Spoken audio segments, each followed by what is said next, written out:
अकबर के राज्य का खजाना खाली हो गया। तो अकबर ने किसको बुलाता अकबर? बीरबल को बुलाया और पूछा, बीरबल खजाना खाली हो गया, बता क्या करना चाहिए। बीरबल ने बोला, साहब इस राज्य का एक व्यापारी है, वो ही मदद करेगा अब तो बुरे वक्त में, और कोई नहीं कर सकता।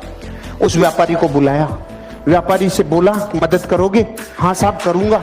खजाना खोल दिया व्यापारी ने अपना। पूछा, तेरे पास इतना रुपया कहां से आया रे, इतना सामान कहां से आया रे?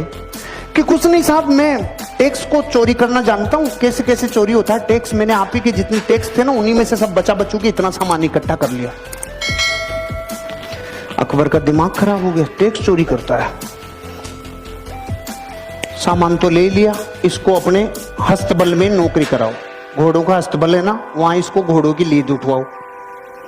देखो प्रकृति, उसने सब दे दिया और इतना सच्चा बोल गया, और परिणाम क्या मिला?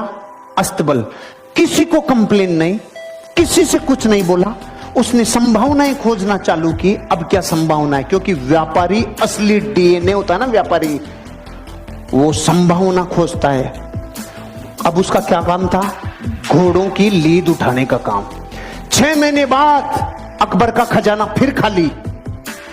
खजाना खाली, किसको बुलाता? बीरबल को।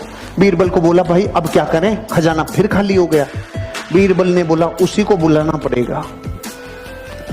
अरे कि उसके पास अब क्या सामान बचा है, वो तो अपने घोड़ों की लीद उठाता है। कि नहीं, वो व्यापारी है, उसको बुलाओ, मदद वही करेगा और कोई कर ही नहीं सकता। उसको वापस बुलाया, भाई खजाना खाली हो गया, कोई मदद कर सकता है? हाँ साहब लो, पहले से ज्यादा लो। अकबर ने बोला, अब की बार कहां से लाया रे तू? कुछ नहीं साहब, आपके जितने भी घुड़सवार थे, जितने भी सेनापति थे, सब भ्रष्टाचारी थे। सारे भ्रष्टाचारियों को बोला तुम्हारी पोल खोल दूंगा, मुझे सही मुद्राएं, सोने की मुद्राएं देते जाओ, नहीं तुम्हारा गेम ओवर। वहीं से कमा लाया मैं तो भाई साहब।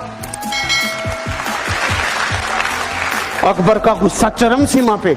इसको समुद्र के किनारे छोड़ के आओ जहां पे जहाज गिनेगा। इसका सारे दिन एक ही काम है, जहाज गिनेगा, कितने आए कितने गए। ठीक है भाई साहब, वो वहां गया। 6 महीने बाद अकबर का खजाना फिर खाली।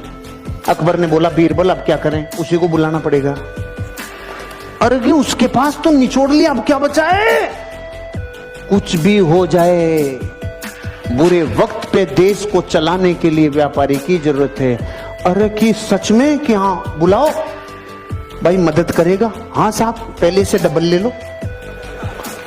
अरे अब की बार कहां से लाया? कि जहाज में जितने लोग आते थे, लोग इधर उधर का माल इधर उधर करते थे, सबको कह दिया राजा ने मेरी ड्यूटियां लगाई है, टाइम पे टैक्स दे दो, टाइम पे सामान दे दो, सारे जहाजों के ऊपर तुम्हारे ऊपर ड्यूटी लगा दूंगा, नहीं तो। वहां से कमाल आया।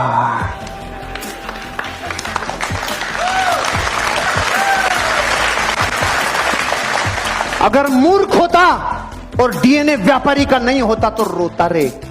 घोड़ों की लीद में से सामान निकाल लाया, जहाजों को गिनने में से सामान निकाल लाया।